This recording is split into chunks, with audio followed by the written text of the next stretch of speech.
Good afternoon, everybody, and welcome to today's Policy and Resources Committee. I'd remind all attendees that this meeting has been recorded and webcast live on the Council's YouTube channel. I've agreed the attendance of some members remotely and would remind all remote attendees to mute their microphone when not speaking. For any members of the public watching, please note that all public committee reports, including details of specific recommendations, are available on the Council's website. I'd like to remind members that it's currently the pre-election period in light of the forthcoming UK Parliamentary General Election on the 4th of July. All members have received an email in relation to the Council's pre-election guidance, and I'd ask members to be mindful of the legal requirements in their discussion and debate during this meeting. Okay, now I'll go to item 1 and ask for any apologies or substitutes. Yes, Convener, there's apologies from Councillor Jack Cruikshanks with Councillor Fotheringham sub-in, and also apologies from Councillor Wan, but there's no substitute. We've got members Councillor Boyd, Councillor MacDonald, Councillor Nicholl and Councillor Speed joining us remotely. Thank you. Can I ask for any declarations of interest or statements of transparency? Don't see any, thank you. Moving on to item 3, that's a minute of the previous meeting from the 30th of April. Are those minutes agreed? Agreed. Thank you. Item 4 is the possible exclusion of public and press. And I'm asking the committee to consider, in terms of Standing Order 27.2, whether the public and press should be excluded during consideration of items 11 to 16, so as to avoid the disclosure of information which is exempt in terms of Part 1 of Schedule 7A to the Local Government Scotland Act 1973. Is that agreed? Agreed. Thank you. Item number 5 is prevention and proactive care. And I'm going to ask the Chief Officer of Angus Health and Social Care Partnership to introduce the report, Gillian Galloway. Thank you very much. Thank you very much for inviting us along to talk to this. This is actually a really positive report on behalf of Angus Health and Social Care Partnership.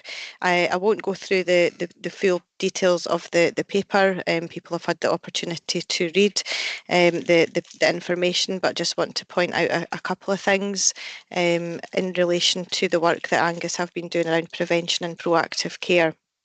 So prevention and proactive care is a really important element of the work that we are doing in relation to our strategic commissioning plan, and we have given that quite a bit of focus over the last 12 to 18 months in order to try and have a proactive approach to support individuals' health and well-being, and obviously the impact of that has quite a positive output and outcome for individuals across Angus, particularly around the caring for people element of the council plan. Supporting to reduce inequalities in all of our communities and create more opportunities for people living well and achieve their personal goals, and improving physical and mental health and well-being. We were actually invited along to a realistic medicine conference, and Angus was held up as one of the exemplary areas in terms of supporting the work that we do around prevention and proactive care. So the report before you is our interim report based on the work that we have been progressing, and I'm happy to take any comments or questions. Thanks very much, Gillian. Just before I move on to questions and comments, I think Councillor Bell, with her PHS hat on, would like to say a few words as well. Thank you. It's particularly as Chair of the Integration Joint Board. I want to congratulate the Health and Social Care Partnership team. This has been a brave endeavour. When political and media attention is on waiting lists and negative stories, this is about genuinely improving outcomes for people, and it's taken that step back to look at what we can do as early as possible for A, to prevent people falling ill, but B, to provide earlier interventions to reduce escalation. And it truly is partnership working. As the convener's already mentioned, Public Health Scotland's got a role in there. NHS Tayside, Angus Alive, Voluntary Action Angus, the wider third sector, including RSPB, and using the outdoors as a health protective measure. So I really do commend this report to the committee, and it has been held up, as Jill said, as an excellent example. We had a joint development session with IGB members and strategic planning group members in Angus, and people were coming to me afterwards and saying, this has been the best development session we've ever been at. This is examples of what we can do truly to make people's lives better. So I hope you take that positive feedback, because Angus has been at a leading edge of this kind of work, and congratulations to the team. Thanks. Thanks very much, and I would echo these comments. Do we have any questions today? Any comments? Councillor Speed. Yeah, thanks, convener. I did have a question. I just wondered, we've invested £500,000 since 2022, and I just wondered if you're able to put a figure on how many service users we've helped so far, and how many service users have attended the events and benefited from this money, and if you are you able to confirm what inequalities we've managed to tackle so far? Thanks. Would you like to answer that, Gillian, or would you like to come in, Blair? Thank you, Councillor Speed, and convener. I'm happy to come in initially over to Blair and Sally for some further information. So the £500 invested has supported a variety of different interventions and pieces of work across Angus, which help and support a number of not just service users, because this is actually about the wider population of Angus and the communities as well. There are some individual interventions that we've supported, which I'm sure Blair and Sally will comment on in terms of specifics, but just to point out that it's not just for service users, it's for the whole population of Angus to support the prevention and proactive care element of individuals' health and well-being. But I'll just pass over to Blair.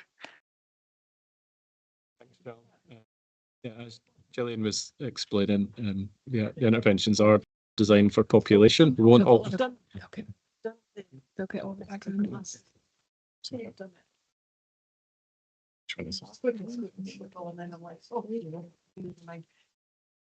Apologies for that.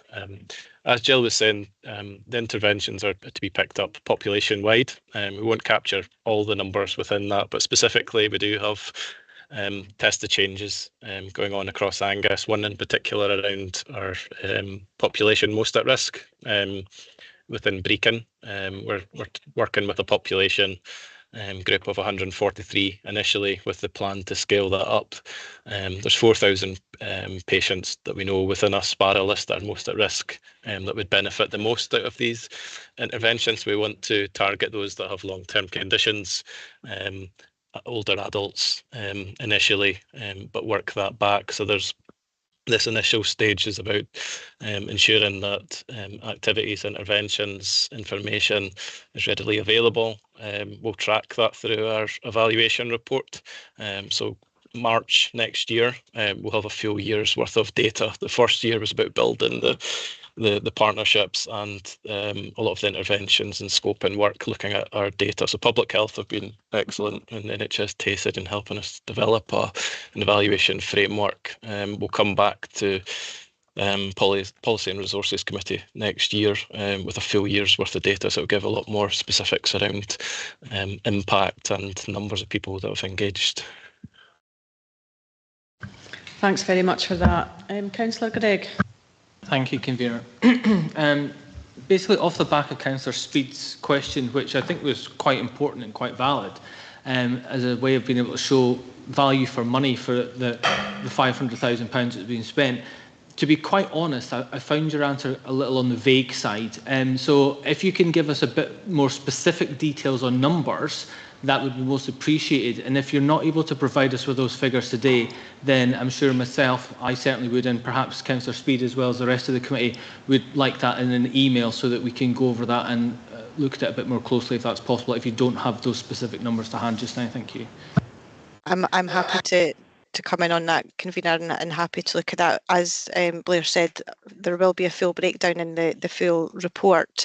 What we can do is go away and look at the specific interventions and break them down and see what data we can provide for individual interventions that have taken place through the work around the prevention and proactive care. So we don't have that level of detail to hand because this was our interim report, but we will have a look to see what we can get together in terms of data. Thank you very much for that, Gillian. I absolutely applaud the approach, and obviously this type of intervention, it's difficult to always quantify the benefits, but given the pressures on the health service, it's definitely the way forward, I would think. Councillor Speed, do you want to come back in again? Yeah, no, it was just thanks for Councillor Gregg for clearing that up for me. I didn't get the chance to come back as a follow-up, but yeah, when I said service users, I mean, I think we all, the whole population of Angus is a service user of health and social care in some way, shape or form, and whether that's just be, you know, through accessing their GP practice or pharmacy. So when I said service user, I really did just mean that kind of people-wide user group. And yeah, I think maybe if you could just answer in terms of inequality, if any inequalities have been addressed so far, if any have been identified as being tackled, that would be great. Thank you. Thank you. Moving on to comments. Do we have any comments? Is that a new hand, Councillor Speed? Yeah, just to say, I can get those answers offline. I'm happy with that. Thanks. Okay, moving on to recommendations, and we're asked to acknowledge and provide comments on the progress. Is that agreed? Agreed. Thank you. Next item on the agenda is item 6, the final revenue budget documents, and I'll pass over to Mr Lorimer to present. Thank you, Convener, and good afternoon, members of the committee. Yeah, when the Council set its budget back in February, there were a few items that still had to be confirmed, and a few items of within the budget that were held set. So this report is now providing an update in relation to those and asking for agreement to publish what is known as the final revenue budget volume for financial year 24-25. The report includes some good news around some additional funding that came that was announced after the Council had set its budget. The main element of that being a share of 62.7 million nationally of additional funding, which will be of an ongoing nature into future years, what's referred to as baselining. The report asks the committee to approve the use of some additional funding for 24-25 on its own, in relation to £500,000 to go into road maintenance, and the balance of 968,000 to be earmarked for 24-25 budget risks. So that's really the nub of the report, Convener, but again, happy to take any questions. Thank you very much. Do we have any questions? Councillor Gregg. Thank you, Convener. Mr Lorimer, within page 53 of the report, specifically 6.3, the 24-25 pay award, obviously that's an ongoing thing. However, at the time when we did that, we weren't aware that the Deputy Chief Executive wasn't going to be stepping down to enjoy his retirement, which we wish him all the well for. So is that going to be a cost saving that we can make, or is there an intention to recruit a replacement for Mr Armstrong, in which case then there would be no saving? We want to take that on. It's really a matter of operational detail. Yes, I would just reflect really what Mr Lorimer has said. You know, the configuration of the senior leadership team is a matter for us still to discuss. We are, however, obviously mindful of the wider budgetary situation for the Council. Thank you. Thank you. Any further questions? Bill. Yeah, thanks, Convener. Can I just ask Mr Lorimer to clarify that under 3.1.2 that's an additional £500,000 to be spent on roads.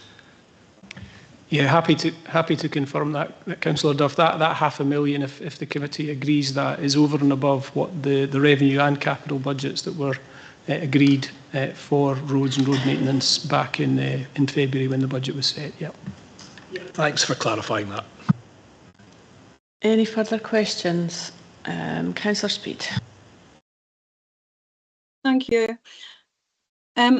Section 4.2 states, in addition to the allocation of these corporate items, each council directorate was given the opportunity to undertake any environment adjustments considered necessary to reflect the changes in circumstances that have arisen since the base budgets were first prepared in September 2023.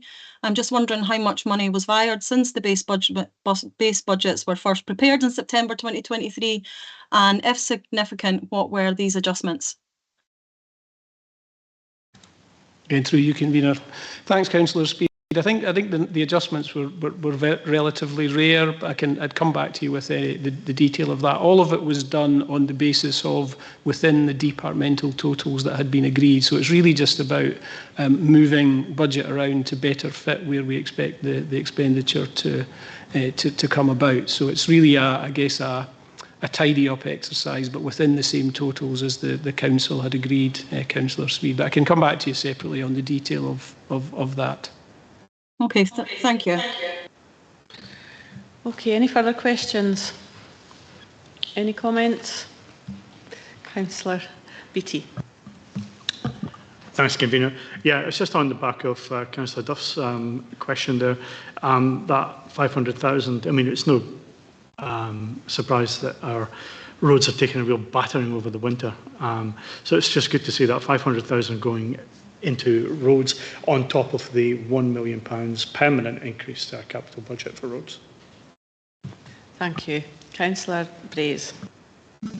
Well, just to echo what Councillor Beattie's just said, the people of Angus are constantly at me about the state of the roads, and we are doing all we can. This extra £500,000 will do nothing but good for the roads. And, well, some might say it's a drop in the ocean, but I think it's a bit more than that. And just a comment that we have never spent more on our roads than we are now. Thanks. Thank you. If there's no further comments, I'll move to recommendations. We're asked to note that the increases, agree how this is to be spent, and approve the publication of the final budget volume. Is that agreed? Agreed. Thank you. Okay, moving on to item 7, which is the consideration of the introduction of a local visitor levy, and we've got Jill Patterson online to introduce this. Thank you, Chair. This report provides an overview of the Visitor Levy Scotland Bill, which since the publication of this report, Scottish Parliament agreed to pass on the 28th of May. A visitor levy is a type of fee or tax that is charged on overnight stays of one or more in some types of accommodation. Any money raised from the levy must be reinvested in services and activities largely used by tourism and business visitors to the area. The scope of what that agreement is considered as part of the development of a levy. The introduction of a levy is discretionary, and local authorities who propose to introduce such a scheme are required to undertake a number of statutory steps, including prior consultation on the detail of any proposed scheme, a statement of the objectives and the impacts of the proposals in the area. If a decision is taken, which would be at subsequent reports, if the committee agreed today to do the next step, then an 18-month period is required prior to it coming into force.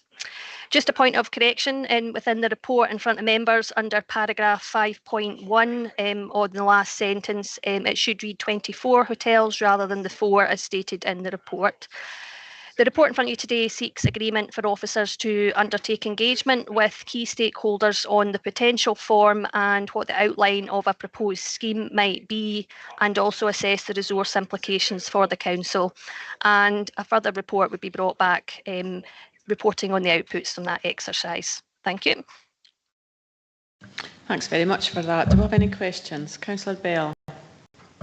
Thank you, Jill, for the report. Could you just clarify for me, please, under number 5.1, there are only 4 hotels in Angus. Should that read within a specific size?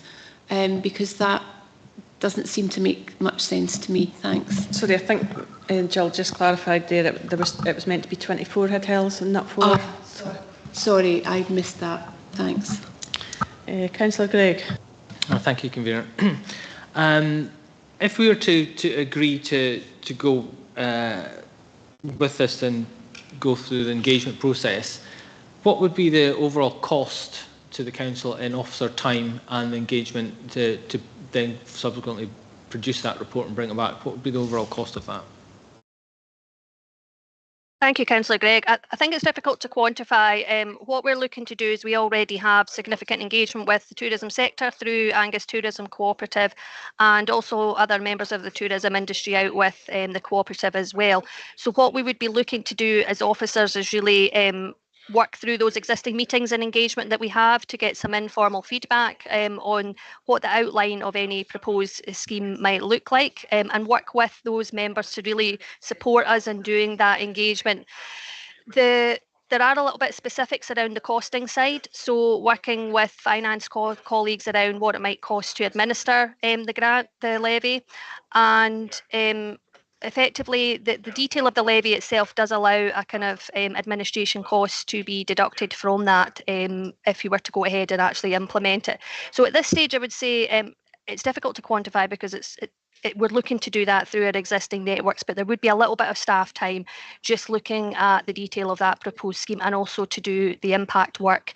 There's probably more significant costs if we were to look at the outline of a proposed scheme and start to do the prior consultation, which requires full impact assessments to be undertaken. And we would probably require some additional resource at that point in time. But we can set out what that is likely to be based on experience from other local authorities. The advantage of where we're at the moment is it also allows the guidance to come forward following the passing of the bill at the end of last month. Thanks very much, Jill. Councillor Nicholl. Thank you, Convener. This item is very important. Could it be referred to the full council for all councillors to debate on?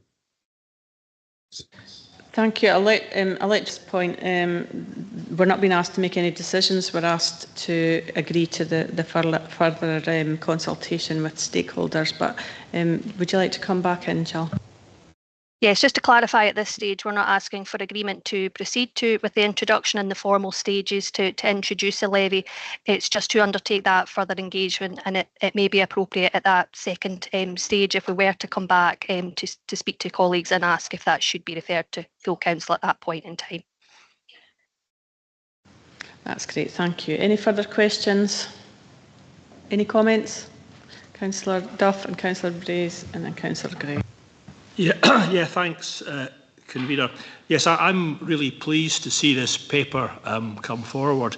There's been a lot of talk about the visitor levy at COSLA. I know a number of councils are very keen to introduce it, and I think it's certainly something that Angus needs to consider. As people will know, we are very short of money, and the transient visitor levy was one of the vehicles that government proposed to increase the income of councils. In Angus, we already provide a lot of facilities for tourists. We provide, through Angus Alive, swimming pools, sports centres, museums, much of which is subsidised by the council. We also provide roads, pedestrian ways, cycleways, etc. And we provide, which is probably unique in the UK, town centre free parking. But of course, as Mr Cochrane used to tell us, there's no such thing as free parking. It probably costs the council £100,000 to maintain our car parks every year, and they clearly will be used to a certain extent by tourists. So I think it's not unreasonable that we ask tourists to make a small contribution to the facilities that we offer. Thank you. Thank you. Councillor Braze. Yes, well, as the convener stated,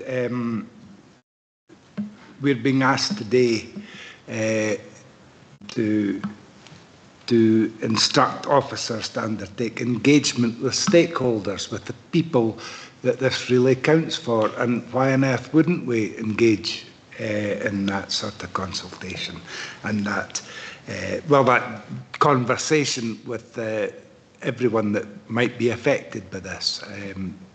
So that's all. Thanks. Thank you, Councillor.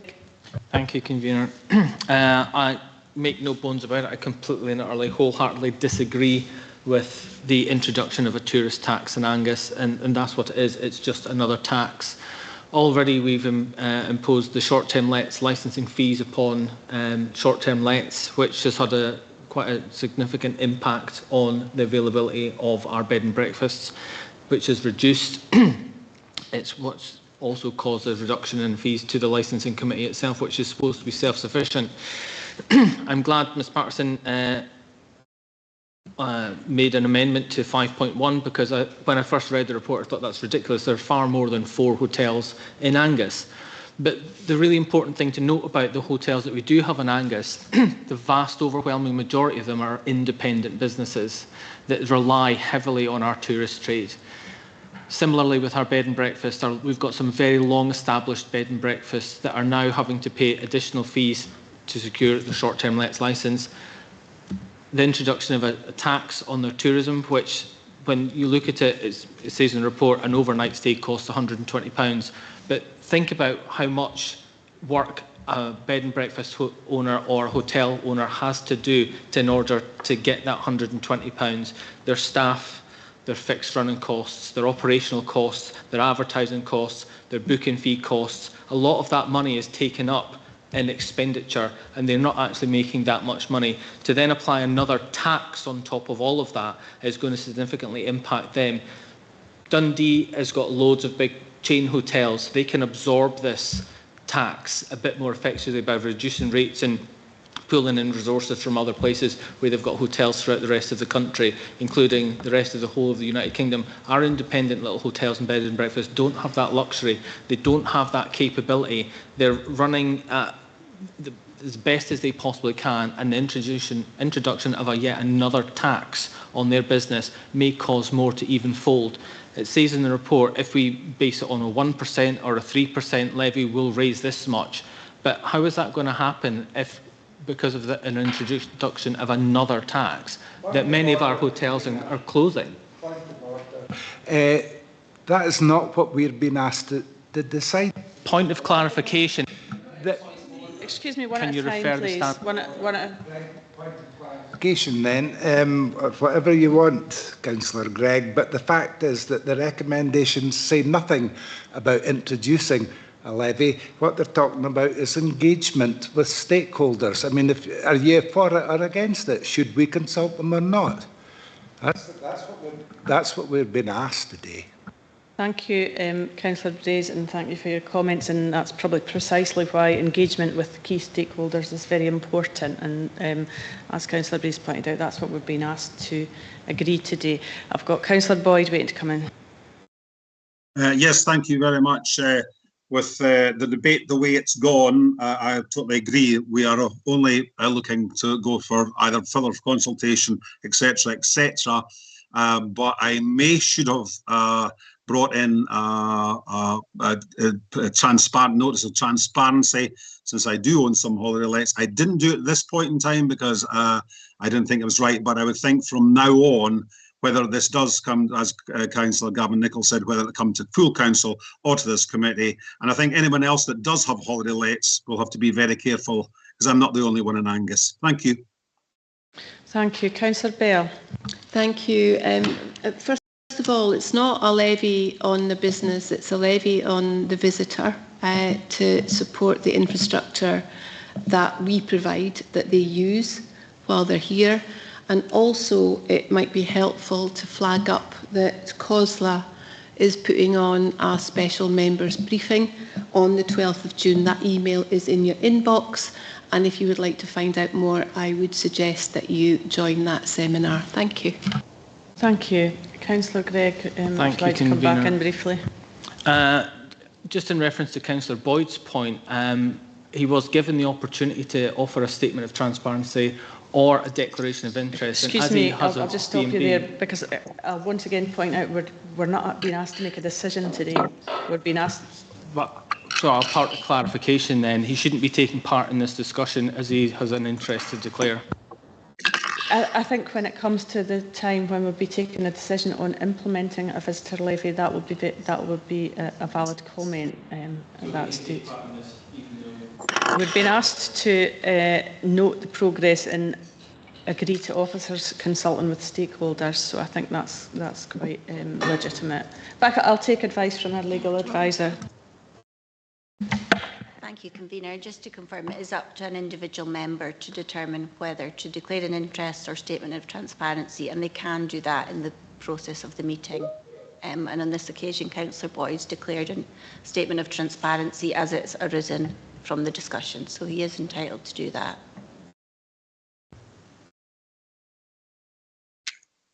Right, any further comments? Okay, we'll move to recommendations. We're asked to note the progress, note at this stage that committees not being asked to make any formal decisions, instruct officers to undertake engagement, and instruct the Director to bring forward a further report on the results of the engagement. Is that agreed? Agreed. Thank you. Next on the agenda is item 8, Angus Schools for the Future investment request, and I'll ask Kelly McIntosh to present that. Thank you. Thank you, Councillor Whiteside. This report seeks approval for funding to establish a small project team in the Education and Lifelong Learning Directorate. If approved, the team will be tasked with reviewing the Angus Learning Estate and developing opportunities to improve the educational benefits and best value offered by our learning estate. At this time, some high-level opportunities have been identified for reviewing the early learning and childcare offer and potentially providing continuum of provision to support additional support needs in Angus. I'm joined online today by Beth Reader. Beth is the Service Leader of Support Services in Education, and her remit includes responsibility for the Angus Schools for the Future programme. Thank you. Thank you, Kelly. Do we have any questions? Do we have any comments? Councillor Speed? Yeah, it's a question. Okay? Go ahead. Yeah, thank you. I'm just wondering too, if we have prior experience of school consultations in Angus and have undertaken them with existing resources previously, what has changed now to suggest that additional resources are needed, and isn't there already a wealth of information that we already know that we're able to tap into? My second point is the report states potential opportunities have been identified and to adapt and improve the learning estate to ensure the needs of all children and young people are appropriately met, which I, wholeheartedly agree with that we do. But I just wondered what those potential opportunities are.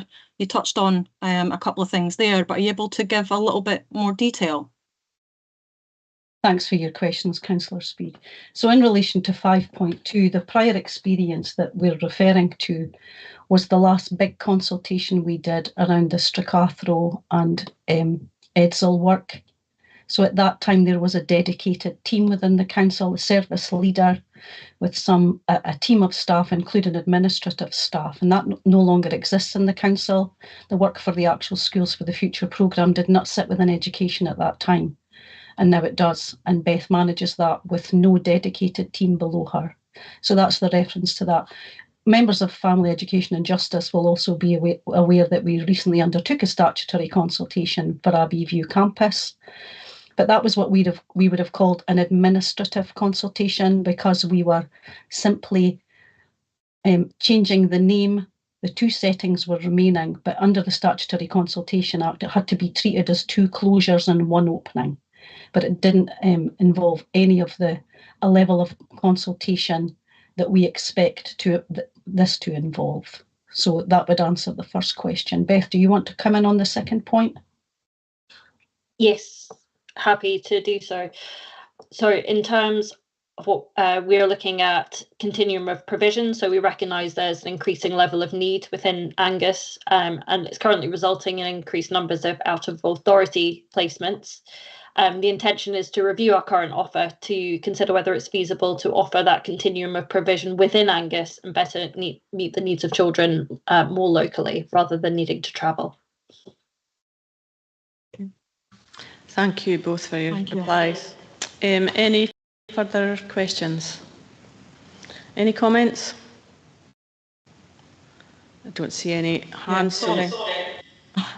Okay, go ahead. It's just, I think there's usually a delay by the time I get my hand up, even when I do it as quick as I possibly can. So apologies. Yeah, I mean, I absolutely, in principle, support this bit of work, especially if it is going to be improving our learning environments, especially for those children with additional needs who often have multiple barriers to overcome in their school day, or as you've described, Beth, in terms of being able to, save, young people from out of area placements. So absolutely. I guess my only concern is that within the report, there perhaps just isn't enough guarantees around the spend and what might come of it. I guess that for me is something that we really should be mindful of during these financially difficult times, that there isn't enough guarantees that this project will bring about change for ultimately our children and young people, but us as a council as a whole in terms of the financial benefit as well. Thank you. Thank you for the comment. Does anybody want to come back on that, or we'll move on to recommendations? Okay, we're asked to approve the allocation of funding, approve that this be met from the spend to save allocation, note the expectation that this investment will enable options for educational and financial benefits, and note that a proposed consultation programme will come back before Family Education and Justice Committee. Are those recommendations agreed? Thank you. Next item on the agenda is number 9, Angus Live investment proposal, the Arbroath Library building, and I'll pass over to Mr Cargill for this one. Okay, thank you, Convener, and good afternoon, members. This report sets out proposals in relation to Arbroath Library to support improving library and access face-to-face services. The report also includes changes to the use of the first floor of the library to support the relocation of archives that are currently located at the Cunter Library in Rosteneth. There are a range of design improvements to the library access integration in the proposals, similar to those already carried out at Carnoustie and Montrose library access office integrations, which have been successfully implemented. Just like to highlight that and note that the principle of the integration of the access in the library in Arbroath has already been agreed by members. That was at Council back in November 2022 when that was agreed. So it's more now about the proposals to improve the current facilities rather than the principle of integration. Those proposed design layouts are included in the papers in Appendix 1 to the report. And the report also includes information in relation to decant arrangements which would be required for the library access improvement works, with the decant being proposed to go to the Saltire Sports Centre for a period of time. That time being the works period during which is planned to be January to June 2025, which is also set out in the report, and have the works complete for July 25. The estimated costs are also included in the papers, overall at £290,000 to be funded from an allowance for Angus Alive transformation projects, which is currently included within the capital plan. The report is not initially seeking approval today for the proposals per se. It's actually seeking approval to consult for a period of 6 weeks due to the nature of the changes. And that consultation will support engagement with stakeholders, staff and the like to gather views and ideas to inform the final design solution to meet really the wide range of user needs and get the most out of that facility for the people of Arbroath.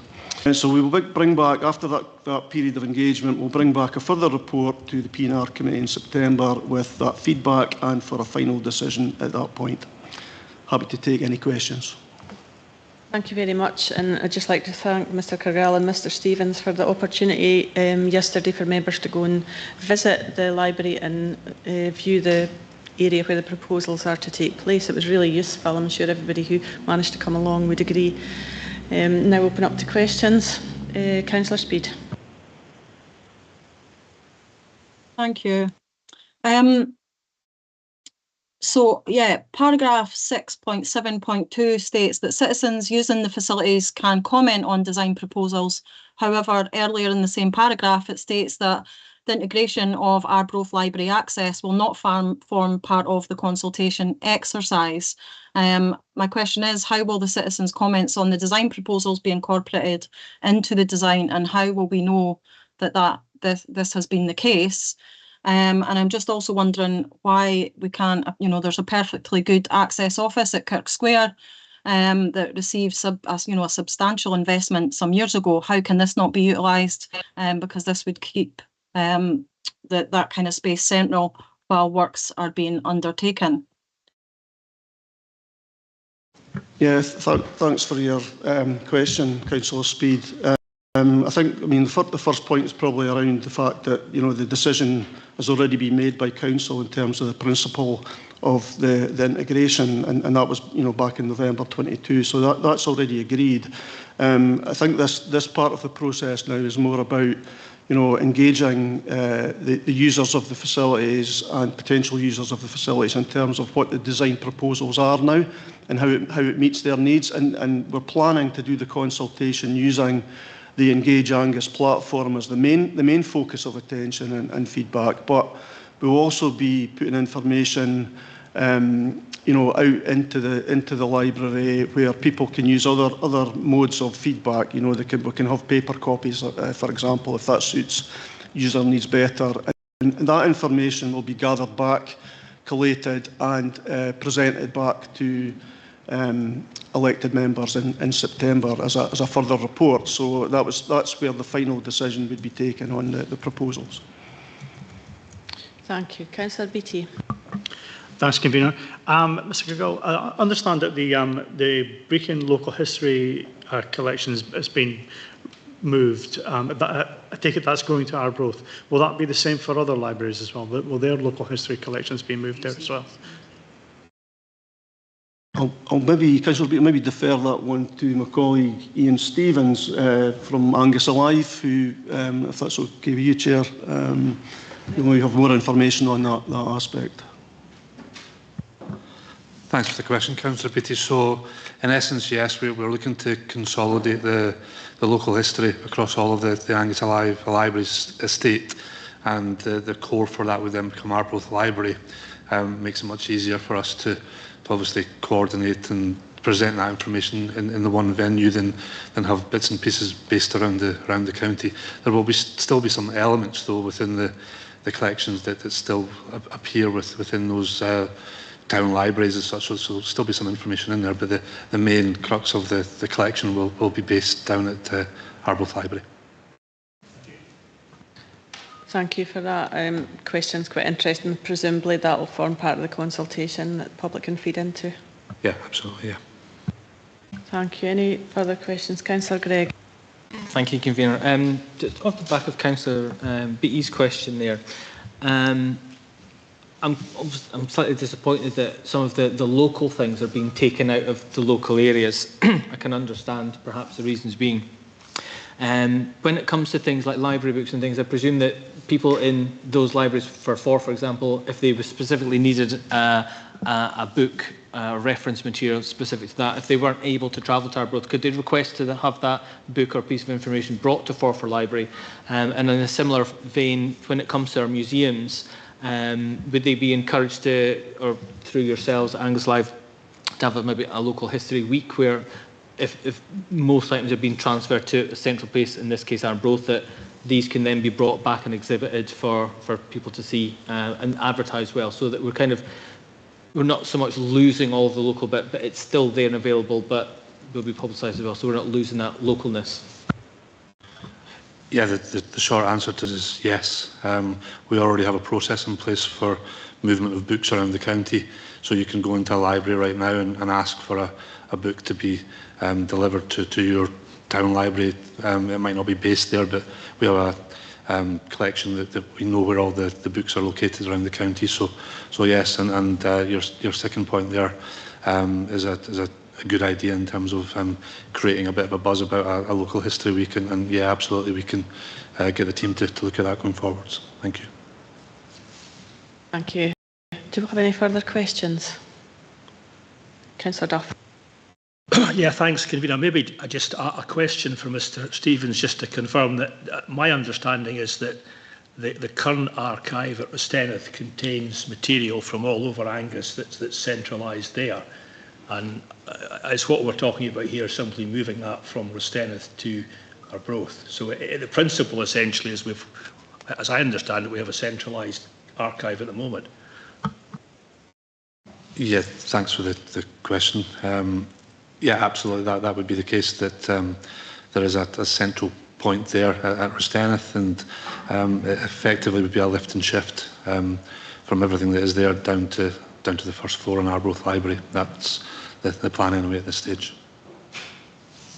Thank you. Any further questions? Any comments? Councillor Brace. Yes, thanks, Convener.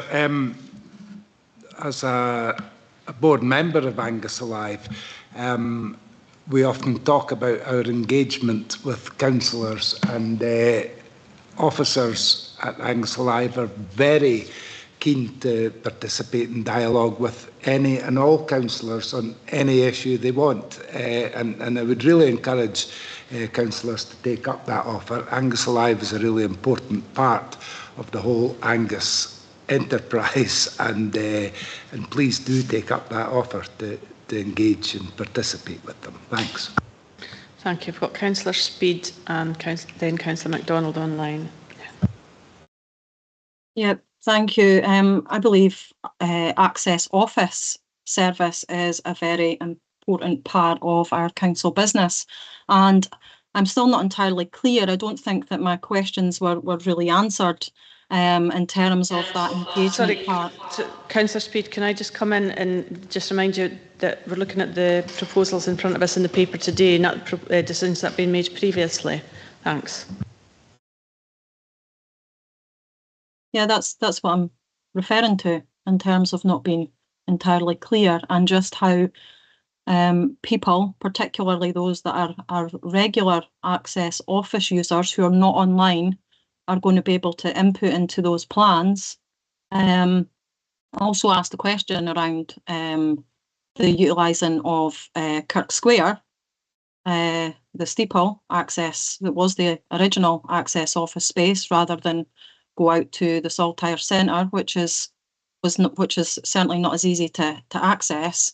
So there are a number of points that I don't feel have been answered, and this has been something that, you know, in terms of the use of the Access Office space, is something that I've repeatedly raised in Chamber in terms of GDPR issues, and how the needs of our residents are being met, and the concerns that they have around what was the merger and what we have now, but also how they will be able to feed into those plans. I think Mr Cargill answered, but I'll let him come back again briefly.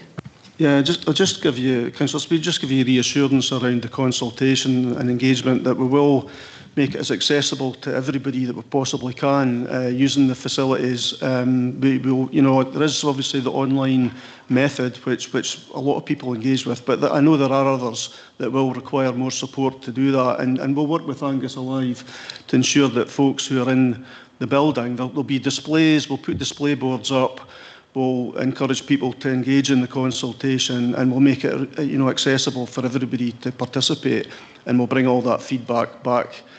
So I can give you that assurance. In terms of the Kirk Square Access Office potential for a decant. It's really one that Ian, through you, Chair, if it's okay. Ian Stevens has looked at this in a bit of detail in terms of the area for service provision and such like, and I think felt the Saltire was preferable, but Ian may wish to come in on that and say a bit more. Yeah, thanks, Gordon. We did look at the access office, the old access office, as an opportunity to use that as the decant, but quite simply, it's not big enough. It could house an access provision, but it couldn't house the library. So it was ruled out fairly quickly. Thank you. Thank you. Councillor MacDonald. Thank you, Chair. I was going to ask actually about Lois's question as well, about the access decant. But I must say, from the briefing yesterday, I was reassured about the spend on the project. I wasn't quite sure from the papers exactly what was going to be done, so it was good to know that the majority of the on the actual bottom half of the building, where it does need, from the looks of it, a fair bit of work, and the proposals that were put forward and the designs do look good. So all in all, I think that, you know, given what we've been asked to do, it's making the most of the situation we find ourselves in with Rosteneth. But I do understand Lois's position on the decant and the movement of people from the centre of town up to the Saltire for the decant of access. I get that concern. Thank you. Councillor Gregg. Thank you, Convener.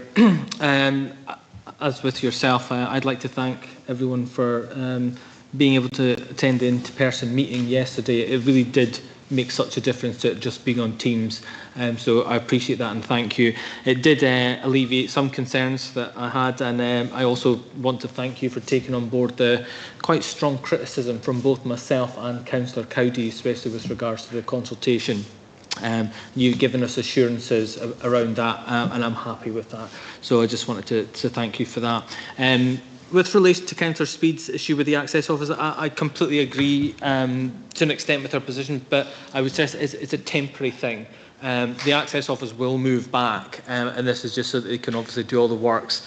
I know from people that get in touch with me about the access libraries within the office, in the libraries, about having a private space, but I believe that's going to be part of the consultation. Again, we discussed that yesterday, and you gave us assurances that obviously we will look to be having that private space so people can have those confidential conversations out with earshot of everyone else. Thank you. Thank you. Are there any further comments? Okay, we move to the recommendations, which are to note, agree, note and note. Is that agreed? Thank you. Now we'll go on to item 10, which is the consultation outcome and next steps regarding the disposal of the Inch Pavilion and Bowling Green in Montrose. Now, you will note that there is an exempt report following this, so if there's any discussion required on the exempt report. Yes, Convener, could I take a comfort break, please? Would you allow a very short recess? Of course, I'll take a 5-minute recess if anybody else would need a break. John, could you pause the stream for 5 minutes?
Okay, we're about to start item 10 and I'll pass over to Mr Daly to introduce the report, and if we need to discuss item 11, we can do that following the introduction. Thank you, Convener.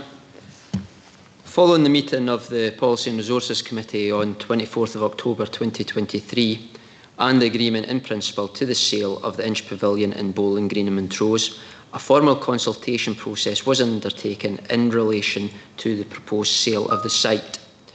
This report outlines the representations made in response to the formal consultation undertaken and our response to these.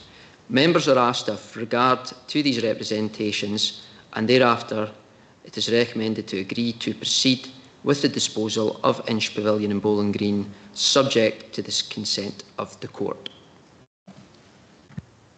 Thank you. Now, can I ask members if they've got any questions on paper number 10, item 10 on the agenda? Councillor Gregg. Sorry, beg your pardon. I have questions on item 11, which is on the green. Do we agree to move on to discussion in private session of item 11? Thank you. Okay, John, we're going into private, so could you stop the live stream but keep it just paused? Because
Thank you. Do we have any further questions or any comments?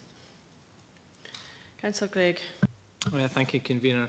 I'm not content with this report at all, especially considering the overwhelming result against from their sale of the common good and the options appraisal on it. And with that, I'd like to, for the record, register my dissent against it, and also I would much prefer that this was referred to full council for consideration by the whole council. Thank you. Opinions noted. I would also draw attention to the quite small number of respondents to the survey. Any further comments? Councillor Duff. Yeah, thanks, Convener. I really just checked that in the local government elections in 2022, 5,049 people voted. So I think consultations where less than 30 people responded, it gives me a bit of a problem. In terms of the offer, I think we've got to look at the value and not the cost. And I think that the value is, it was a value assessment, and I think I certainly support the decision we have taken. I think it's the best value in the long term for Montrose. And as a trustee of the common good, I think that's what I focus on.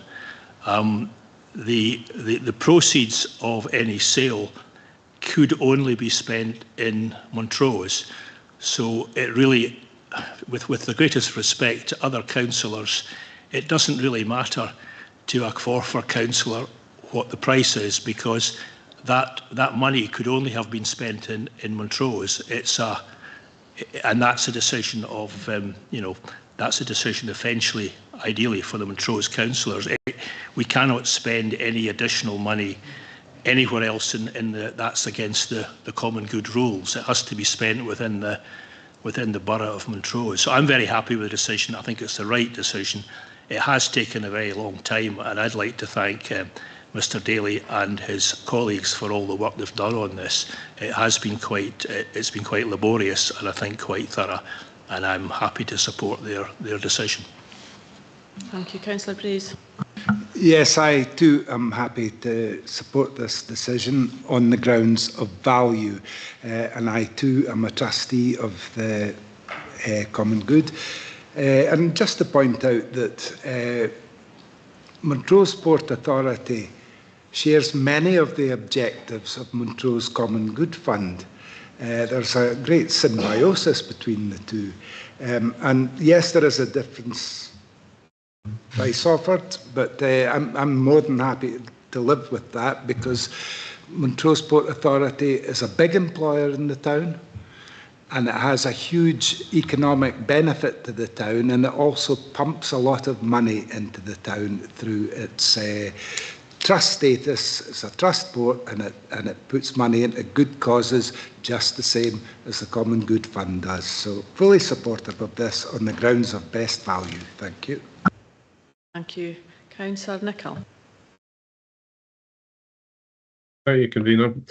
I agree with Councillor. I don't think it is value for money, and I don't think they are bringing anything more to the table than the other one. And put forward my dissent for this, please. Thank you. That's noted. Councillor Fotheringham. Thank you very much, Convener. Yes, I totally disagree with this report. We are Angus councillors, and why Councillor Duff can compare an election to a consultation, it beats me, and I want to record my dissent to this decision as well. Thank you. That's noted. Any further comments?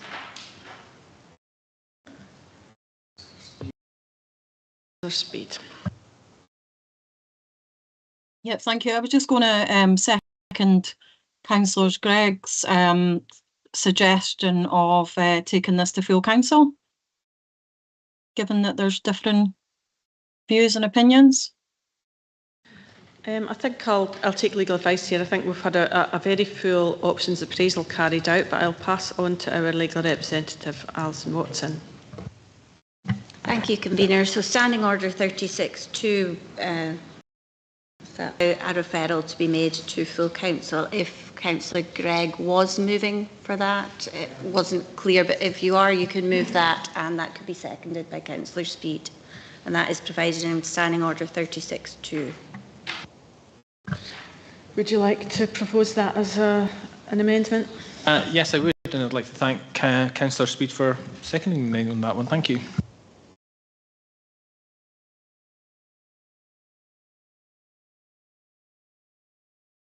Okay, I'll just confirm this, but I would imagine that would be amendment to the recommendations in the report. Would anybody like to propose the recommendations as they stand? Councillor Brace.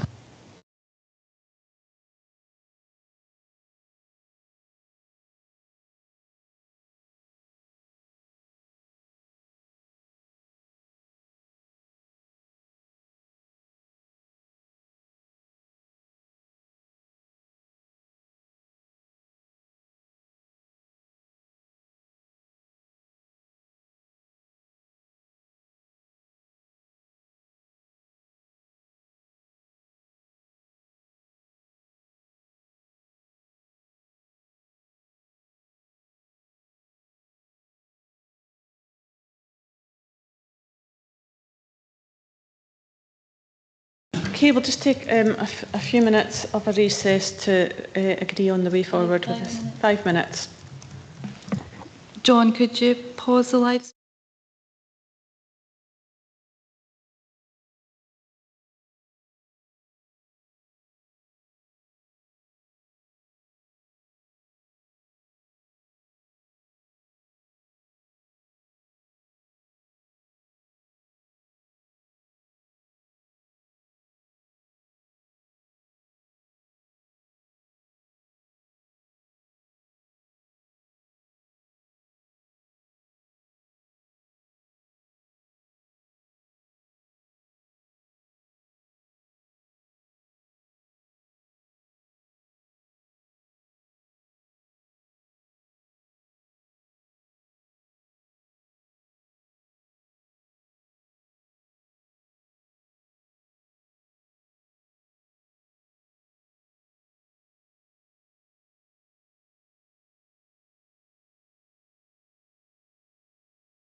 Right, back to item 10, and after taking legal advice, it is possible for members to refer any report to full council. So I'll just confirm that that's what Councillor Gregg would like to do. Yes, thank you. And Councillor Speed would confirm that she'd like to second that. Yeah, I'll second that. Okay, we'll discuss it in full at full council, and we'll move on at the moment to item number 12.